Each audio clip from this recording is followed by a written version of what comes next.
Broads Media. What is going on, everyone? Big win for the Philadelphia Eagles. We'll talk about it all. Before we do, if you're new to the channel, make sure you're hitting that subscribe button and hitting the thumbs up button as well. I greatly appreciate all the support. I love you guys so much. And real quickly, if you're looking to buy tickets to go to any NBA, NHL, NFL game, use the promo code BROADS at SeatGeek's checkout for $20 off. You heard that right. I'm giving you a $20 bill. Snag it right from my hand. It's just that simple. Close your eyes, snag it from my hand, get yourself to a game today. Promo code BROAD, SeatGeek checkout. And with that being said, enjoy the show. What is going on, everyone? Welcome on into Sports Talk with Broads. The Eagles did exactly what they needed to do based off of their circumstances. Your starting quarterback's out. Your backup gets inserted in. You go on the road to play a horrendous New York Jets team, and you win. And it got boring because the fourth quarter meant nothing. Hell, even the third quarter got boring, and they were just running the ball, milking the clock, 13-plus minutes of action. The Eagles had the football. The Jets had no idea what to do when they even got the ball. You're talking 3rd and 7. They go 3 and out, but they couldn't get the snap off. They had to use a timeout. It was a mess for them. Zach Wilson ended up imploding. He's throwing the ball directly into the breadbasket of Marcus Epps, and he's missing wide open receivers nonstop. And I despised what Jonathan Gannon did in the first half to even allow Zach Wilson to get into any sort of rhythm. But that's more for a further conversation as we get more into the game and we peel the layers back more. From the surface, look, Gardner Minshew put this team in a position to win by hitting Dallas Goedert, letting him go to work with some screen passes, hitting the players he was supposed to. He didn't do anything crazy. He didn't do anything wild. He had that beautiful throw to Quez Watkins when he escaped the pocket to the left side. It was a 3rd down play, 22-yard gain. That was awesome. He hit Dallas Goedert early for a touchdown pass. That was great. He did have some nice throws in there, but it was anything crazy, eye-popping. This is amazing stuff out there. He did what he was asked to do, and that's what a backup quarterback does. Hey, put us in a position to succeed, put us in a position to win, and I'm already mentally preparing for the disastrous 2 weeks that we have ahead of ourselves because of all the dopes out there that are ready to claim that he's the guy moving forward when that's silly. That's goofy. The same people that want Gardner Minshew to start the rest of the way are the same ones that loved Jalen Hurts at the end of last year when Carson Wentz was benched. So let me hear exactly how that rationale works. Oh, Jalen Hurts, look, he's clearly the answer. He's way better than Carson Wentz. Now those same people despise Jalen Hurts, and it's, oh yeah, Gardner Minshew, this guy won a lot of games when he was in Jacksonville. You do know the year he won all those games with the Jags, his completion percentage was 60%. Do you know what Jalen Hurts' completion percentage is this year? It's 60%.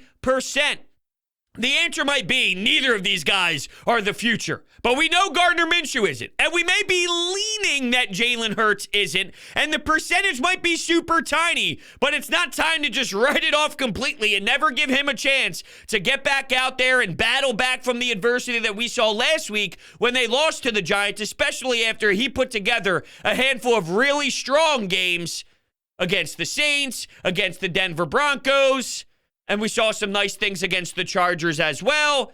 Let's just cool the Jets here, even though I know that it's going to be filled with just horrendous takes, dumb ideas. Oh, this guy's just amazing. Look how many throws he completed. Yeah, they were all underneath stuff. And okay, let's throw some screens. Let's get it to Goddard. Let's get it 3 yards from the line of scrimmage. I mean, let's relax, right? Well, some of those throws, by the way, there was one to Gainwell that was 7 feet behind him, and he reached behind him, juggled it 6 times, and then gained a little bit of yards. And it was, oh, that's another completion. He hasn't missed any yet. That throw sucked. And then there was a throw to Dallas Goedert that was a bit underthrown. There was a throw to Miles Sanders in the flat where he had to go up and get it, and he made an excellent catch, but it wasn't a good throw. I just thought the obsession went to the extreme of, well, just because the result was a completion, therefore it was an amazing throw and he did the right thing perfectly. And now, I mean, Jalen Hurts throws the money right on the dot to Jalen Reagor, right in the hands, right into the breadbasket.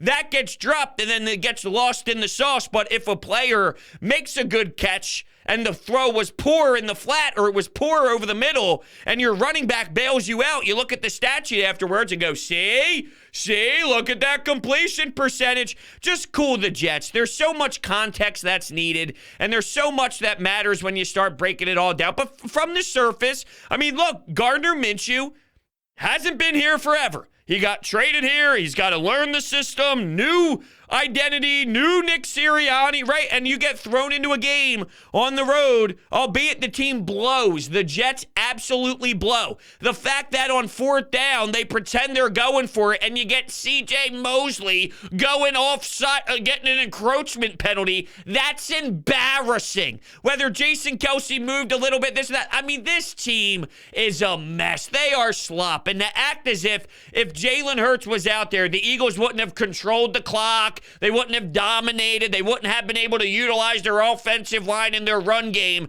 to milk down the clock and win a football game and put up points.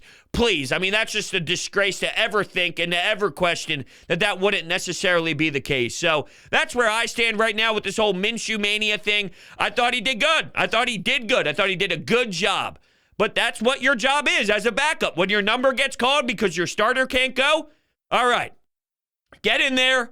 Accomplish the goal. Let's get to the bye week. You're 6-7. And then when your healthy quarterback is ready to go again and Jalen Hurts, then he gets his number called. It's just that simple. It doesn't need to be this dissection and this heavy discussion, although we know it is. And I don't get it. I don't understand how it gets taken to this extreme. It's always the obsession with the other side. It's always the obsession with what's happening. Is the grass always greener? No, the answer is no. The answer is no. The grass is not always greener on the other side. Just relax and pump the brakes. That's all. But I know where this is going to go. I know this isn't going to be the only time it'll be addressed. We have how many days until their next game? I have how many more podcasts to make until then? Yeah, trust me. I have how many anytime hotline calls to react to? Yeah, exactly. It's going to continue to be drilled in my brain, and unfortunately, I'm going to have to witness it and hear it, and I'm pissed off about it, to be honest with you. That was the most devastating thing about it, was not so much the play on the field, not so much what this means for the football team. It's just people's reactions. That's what pissed me off most when we heard the news last night when D-Gun dropped the news that it seemed Jalen Hurts was going to be out for this football game. Nick Sirianni, after the game, said, of course, he's going to be our guy moving forward. And that's exactly what the answer should be from the head coach. So all around, look, it was one of those games where by the second half, it was a snooze. You probably pay more attention to red zone. You're seeing if the Vikings are actually going to lose to the Lions, which they did on that final play. And that helps out the Eagles tremendously. And you got to keep your eye out on the Washington football team and the Raiders, because with adding these playoff teams, there's going to be average squads that find their way through and have playoff potential situations play out, and that's exactly where the Eagles find themselves right now as we sit here today. But I got to give a ton of credit to the big boys up front because they were spectacular. Jordan Mailata, Jason Kelce, Landon Dickerson. These guys were studs, and they were creating the opportunities for whether it was Kenneth Gainwell to score a touchdown and to find holes to the defense. You name it. It was beautiful. Now, with Jason Kelce, I'm concerned. And for the long run here, I know they threw Nate Herbig out there, and once again, I'm watching a snap go over the quarterback's head by 6,000 feet. I don't see why Landon Dickerson doesn't get the nod moving forward. I remember even at the time of the draft when he was selected, and we always wonder and flirt around with the idea of Jason Kelce's eventually going to hang up the cleats. Landon Dickerson could be the future in that spot. Nate Herbig, it's just too much for him. Then you can throw into the mix that why was he even in shotgun knowing those circumstances? Don't you think it would have been a bit easier to have him under center just so it's a simple handoff and you're not putting your player in a position to fail? But I guess, can I make the argument that if you can't even snap the ball from shotgun, then that's problematic in its own right? It's sort of like, hey, Doc Rivers, can you work around the point guard that can't shoot and being pissed off that you're playing with the point guard who can't shoot? The more problematic thing is your point guard can't shoot. This is a fundamental situation here from a center. If you can't snap the ball into a shotgun formation, well, that's a major issue from just a skill set standpoint. So I'd be leaning towards Landon Dickerson. I don't know the updates on where we're at with these two and Kelsey and Sanders. How about Sanders getting all these touches and running a beautiful amount of yards? They just ran the football down their throat. Got a lot of carries, milked the clock. It was an excellent game plan in that second half, and there really isn't too much to it. They started off, scored a bunch of touchdowns. I can't believe it got to a shootout, but what they did early on, well, they allowed on the opening kickoff, which just made me want to vomit my mouth, a 79-yard kickoff return, which set the Jets up for a 6-0 lead because they mixed the extra point. They missed so many extra points. Their kicker's a disaster. It's just hilarious to see a team in such shambles. I could not imagine being emotionally tied to the Jets. And I think what ends up happening, not that I know from experience, but when it gets to that level of a disaster and that level of putrid, you're just numb to it all, where you laugh, you shake it off. When you go off sides and there's the encroachment on 4th and 2, what do, right? You're not pissed. You're not throwing your remote through the TV. You're not punching the TV as hard as you can so you see all the colors flying around and there's a huge crack through the middle of it. That's already gone. That 20 years ago, that's already out of your system. Now it's just, what do you want us to do? What do you want us to say?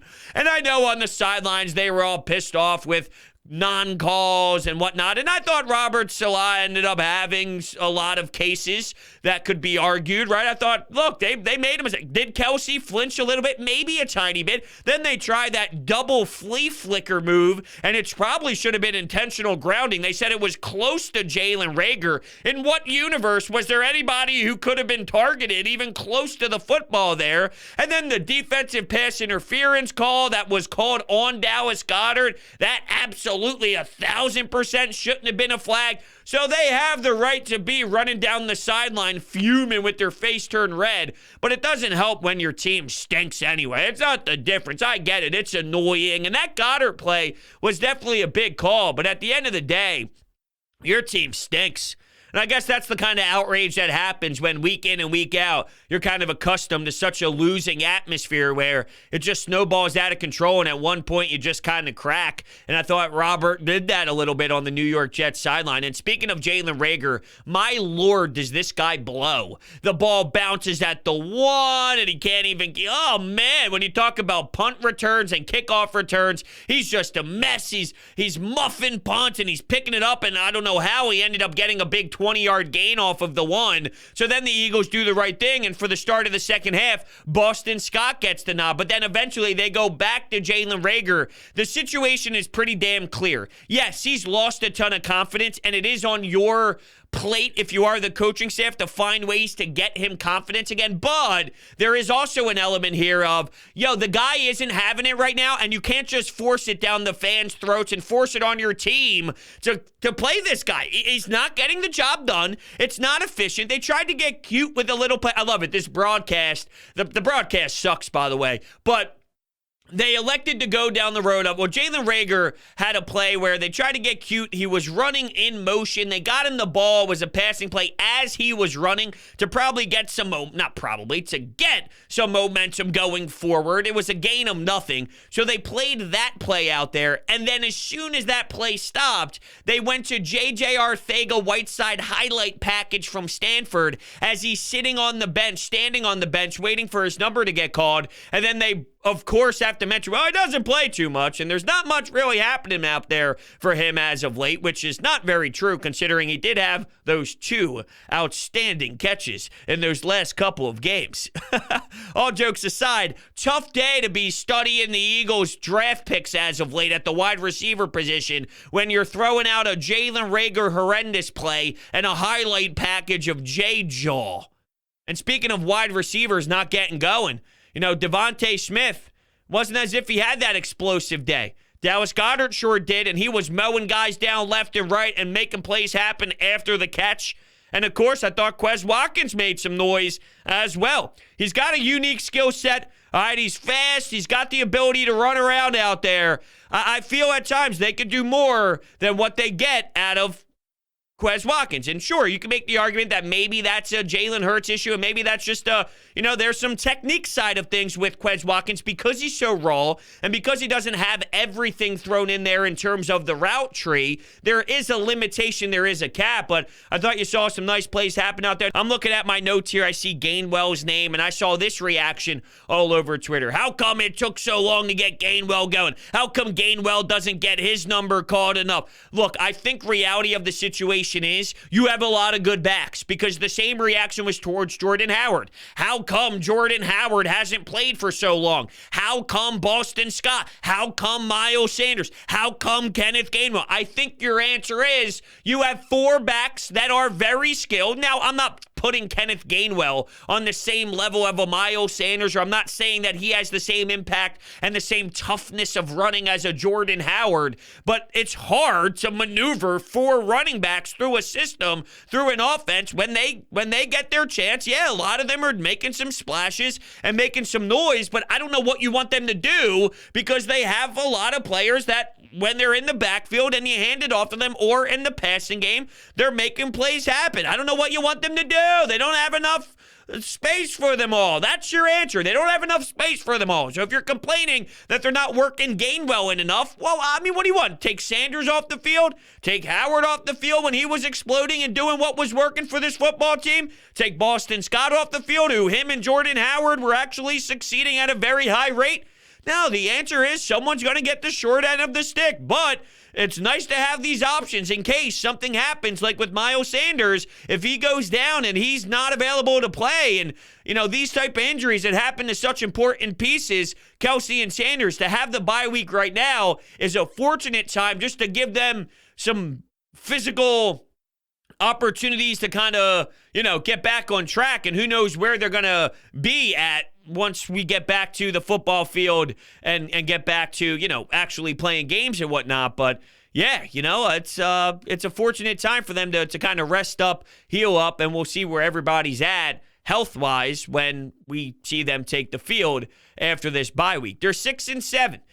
Just from a surface conversation, if they were 6-7 at the bye, if you told me that before the season began, I would take that in a heartbeat. Realistically, you let one slip last week against the Giants, and 7-6 looks a lot different than 6-7. That's for sure. And if Jonathan Gannon didn't operate a certain way earlier in the season, we could be having a different discussion. And same with same with Nick Sirianni and Jalen Hurts and the way that they operated the offense, throwing the football 40+ times and all that, which was just a disastrous way to head into games with that philosophy based off of your personnel. But I digress. They're here now. It's always a learning experience for young people in the National Football League, especially when you're a first-time head coach, you're a first-time full-season quarterback, as Jalen Hurts is, but less about the past and the beginning weeks, more about right now. I don't get what Jonathan Gannon was doing in the beginning of this game. For the Jets to score, and I know they were in a tough spot due to special teams on the opening kickoff, and they scored a touchdown where they basically got right down to your end zone right from the beginning. It is tough when you think about that from a defensive perspective, but it would be nice if maybe you could hold them to a field goal or whatnot. But after that, this is what bothers me. The Jets get a 3rd down conversion on 3rd and 7. Josh Sweat with the neutral zone infraction, 1st down. Tevin Coleman on 2nd and 5 gets, 16 yards or so. Moore, end-around style play, gets a big gain. Crowder goes all the way down to the 1-yard line. And then a couple quarterback sneaks, and it's 12-7 Jets after their second missed extra point. It just can't happen. It's good, though, that the Eagles responded. Here's this for a drive. Screen to Goedert for a nice gain and a 1st down. Sanders for 2, Sanders for 2. Then it's 3rd and 6. You hit Quez over the middle for a 1st down. Sanders, solid catch on a poor throw for a 1st down. Sanders for 1 yard. Screen to Gainwell. 3rd and 4, Goedert, touchdown. 14-12 Eagles. So they were able to maneuver, through the field, go up and down the field, and accomplish their goals with these, but that's kind of what is supposed to happen when you are playing the Jets. The Jets are so bad. The Jets are so bad. And the fact that Moore was even able to get going the way that he did, I mean, come on. Do I have to see that? He's bouncing off guys. Anthony Harris, he's lowering his shoulder, just kind of plowing through Anthony Harris a little bit. Steven Nelson ended up leaving the game, which is not good. Johnson did as well, Patrick Johnson. Not that he's as much of an important piece as Steven Nelson is, but McPherson ended up going into the game. Here's a guy that I would not target if I'm an opposing player. Darius Slay. Okay? Darius Slay. I don't understand. I don't understand why anyone would ever look in that direction as a whole. Why? This guy's playing at a Pro Bowl level. Darius Slay has a ton of confidence. He's got a ton of swag right now, and it's beautiful to watch for sure. This is the best version of Darius Slay we have seen, just in general. I'm talking about this season, what we've seen out of Darius Slay. But when Steven Nelson goes down, look, I target Steven Nelson's side every time, regardless of the scenario. But especially when Steven Nelson's no longer in the game. If I'm the New York Jets, it's pretty damn simple for me. It's McPherson. It's anyone other than Darius Slay. That's the one side I don't even look at. And I even saw Daniel Jones do that a little bit last week. I'm going, what are you doing? And then they figured it out. Oh, yeah, number 3. Number 3. There's a big difference between a number 2 and a number 3 on the jersey. Target number 3. But that's another name to keep an eye out for, just in terms of, look, he's not the greatest in the world, but I think that he's somebody that matters because you think of the depth chart, and behind that is a McPherson level of player. I'll take Steven Nelson any day of the week, even though he can get torched and he can get beat. And I'd be targeting his ass every single possession if I'm an opposing team. It's better than the alternative right now. That's for sure. Well, I'm looking at some of these. I love this because a couple of these Eagles, this is in the first half. This is in the first half, right? Yeah, it is. A couple of these Eagles drives I have written down starts with Rager, horrendous, lets it bounce at the 1. Then the next drive, Rager, horrendous with the punt. Nice return, though, LOL. It's amazing how putrid he is and how bad he is and how much he has just been a non-factor. You need to be benched. You need to be benched. You shouldn't play at all. Nick Sirianni tried to tell us that he helps this football team out. Having him is better than not having him. I don't know how you can make that type of statement. And I know he's just standing up for his players and he's trying to be that coach that is, a player's coach and whatnot. But come on now, coach. Come on now. You're telling me that he provides more than what Greg Ward can? And maybe the answer is yes, which would be a disaster if you're Greg Ward. But how about we find out? Because it seems whenever we do pluck somebody in who hasn't been playing a lot, specifically, as I alluded to before, the running back position, but it seems to work out. And in this organization, even under the Doug Peterson era, when you did call up Fulgham, when you did call up Greg Ward, it's like, how? How did they not get chances earlier? Come on now. Stop with this nonsense. Even if it's just something simple and little. Even if it's just Mr. Reliable 5-yard gain. I don't know what Jalen Rager does now to say that little dinky little 5-yard gain isn't more beneficial to your football team. Don't tell me about speed, this and that. He doesn't have the ability to break someone down one-on-one and get this monster separation. So he's not doing that. He's clearly not doing that. So if he's not, what's he doing? Give me the slower guy at this point. You know what else you can give me? D. Simone Jewelers. What does that mean? It means you should go to D. Simone Jewelers right now. The holidays are right up upon us. Get your loved one, your significant other, some fantastic jewelry. They're a family-owned business located in Haddonfield, New Jersey, previously in Jewelers Row. I got my fiance's engagement ring from them, and I consistently go back. Birthdays, holidays, Valentine's Day, you name it. Lou, Will, Nick, Mike, family-owned business. They work with you to get the best design at the most reasonable price you will find in the market. They're so passionate about educating you on what you're buying. You're not just a customer where they're trying to make a quick buck. They give you these tools and they show you the clarity in the diamond and the difference in what you're buying and what you're looking at. And they really do want to teach you everything about the purchase that you are selecting. They can provide custom jewelry design, jewelry repairs, appraisals, watch repairs, diamond setting, and much more. DSimoneJewelers.com is their website. Make sure you tell them that Brode sent you. They will absolutely 1,000% hook you up. They are great. They are the best in the business. A-plus people, and I'll never go anywhere again in my life. D. Simone Jewelers. Make sure you check them out.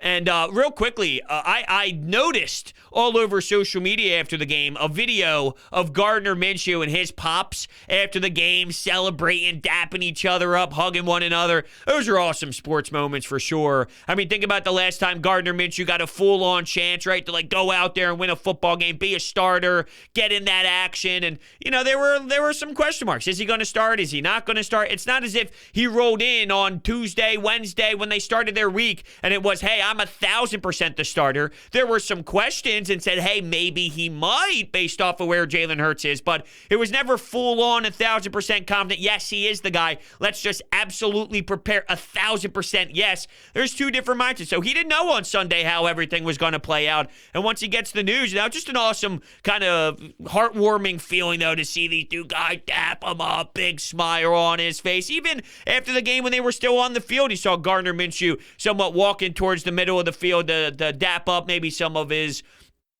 buddies he knows around the league or, you know, anyone on the Jets and just dapping people up and whatnot. You could see the big smile raise on his face. I could only imagine what that feeling's like because at the end of the day, look, Gardner Minshew did his job and he did it very well. He made some really nice throws out there. A few to Quez Watkins, some nice ones to Dallas Goedert. You know, I thought he did an exceptional job with the circumstances that he was dealt, which is getting thrown to the Eagles and getting traded to the Eagles and having to learn an entire system and then standing behind Jalen Hurts. And, you know, if you ask a lot of people throughout this league, when you're a backup quarterback, it's not as if you get a lot of run with these top players. You don't. You don't get an opportunity to really get that chemistry and get that vibe that you're looking for that makes you feel the most comfortable as you would, you know, you want to be extremely comfortable when you're taking snaps under center or in shotgun, I should say, when you're a backup quarterback with the Devontae Smiths, with Dallas Goedert, and that's why I think a lot of these throws early on to get them into some rhythm was quick screen to Dallas Goedert, some underneath throws, right?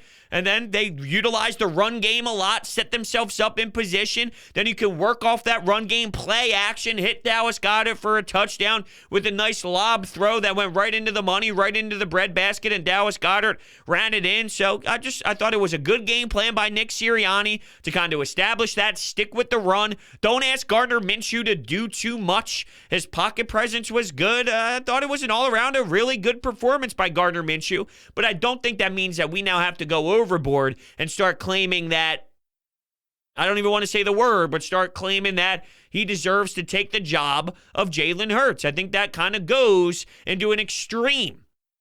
But I already know that people even listening to the show are commenting down below and already in the comment section going, this is blasphemy. Get this guy in there.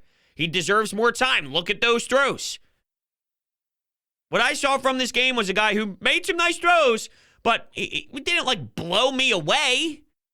What did they do? They ran the football a lot. Their offensive line won the battles big time. And then they asked him to make some timely throws. And that's what he did against a really bad football team. Not taking anything away from him. He had a job to do. And he accomplished that job. Very good job. The alternative is a disaster. And you look like a mess, and you look sloppy. But is anybody surprised? I knew this last night. Last night, when I thought about how this game was going to transpire, with or without Jalen Hurts, this team's going to win. There's nothing else I could think otherwise. As much as we thought the same thing against the Giants, there's a different level of disgusting football. The Lions play that, even though they got to win today. The Lions are that, where they just get dominated. The Jets are that way. And we always, especially early, say, we're the Jets, we're the Browns, we're the Lions. No, we're not. These are the reminders that you're not. Not that that should satisfy us. But when you play a team like the Jets, this is what should happen. No matter who's playing. If Joe Flacco's your quarterback, you're seeing the same thing. Manage the clock. Keep Zach Wilson off to the side. Milk 8 minutes on a drive. The way they opened up that third quarter, that was beautiful execution. Now, there was one drive that cracked me the hell up. Oh, I definitely already touched on it, but I didn't clarify that I was laughing in legitimate laughing tears. But it was the drive of, I literally said, what the hell is going on here? Oh, yeah, it was Rager back on the return. 3rd and 3. Davis has a pass breakup on the throw to Devontae Smith. On 4th and 3, Mosley ends up going off sides. The Kelsey move, probably. The intentional grounding. Then there was the 4th and short where they went for it. Gardner Minshew did get the first down. They said that he didn't. They went back to the replay booth. They saw that he did get the first down. But then did I hear the broadcast correctly where they didn't remeasure after that, which is interesting.